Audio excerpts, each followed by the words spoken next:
أفمن شرح الله صدره للإسلام فهو على نور من ربه فويل للقاسية قلوبهم من ذكر الله أولئك في ضلال مبين.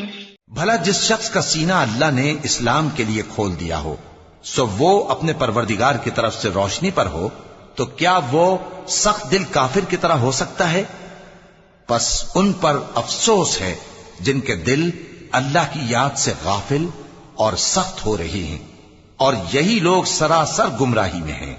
اللہ نزل احسن الحدیث کتابا متشابها مثاني تقشعر منه جلود الذين يخشون ربهم ثم تلين جلودهم وقلوبهم إلى ذكر الله ذلك هدى الله يهدي به من يشاء ومن يضلل الله فما له من هاد أفمن يتقي بوجهه سوء العذاب يوم القيامة وقيل للظالمين ذوقوا ما كنتم تكسبون.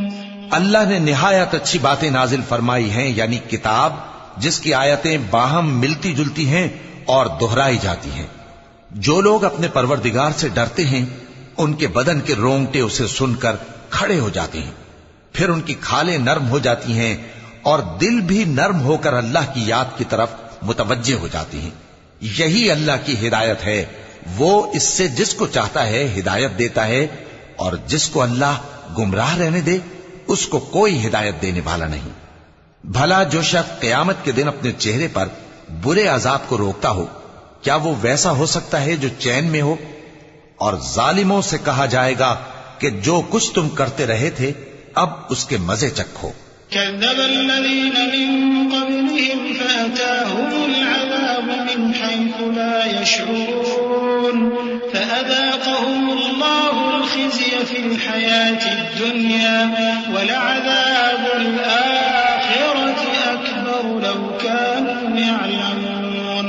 ولقد ضربنا للناس في هذا القرآن من كل مثل لعلهم يتذكرون قرآنا عربيا غير ذي عوج لعلهم يتقون.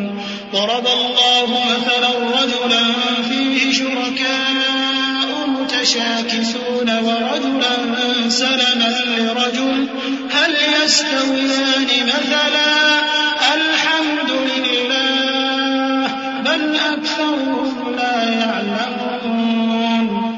إنك ميت وإنهم ميتون ثم إنكم يوم القيامة عند ربكم تختصمون. جو لوگ ان سے پہلے تھے انہوں نے بھی تکذیب کی تھی تو ان پر عذاب ایسی جگہ سے آ گیا کہ ان کو خبر ہی نہ تھی. پھر ان کو اللہ نے دنیا کی زندگی میں رسوائی کا مزہ چکھا دیا اور آخرت کا عذاب تو بہت ہی بڑا ہے. کاش یہ سمجھ رکھتے. اور ہم نے لوگوں کے سمجھانے کے لیے اس قرآن میں ہر طرح کی مثالیں بیان کی ہیں تاکہ وہ نصیحت حاصل کریں. یہ قرآن عربی ہے جس میں کوئی عیب اور اختلاف نہیں تاکہ وہ ڈر مانے. اللہ ایک مثال بیان کرتا ہے کہ ایک شخص ہے جس میں کئی آدمی شریک ہیں مختلف مزاج کے، اور ایک آدمی پورے کا پورا ایک شخص کا غلام ہے. بھلا دونوں کی حالت برابر ہے؟ نہیں، الحمدللہ، مگر یہ اکثر لوگ نہیں جانتے. اے پیغمبر، تم بھی مرنے والے ہو اور یہ بھی مرنے والے ہیں، پھر تم سب قیامت کے دن اپنے پروردگار کے سامنے جھگڑو گے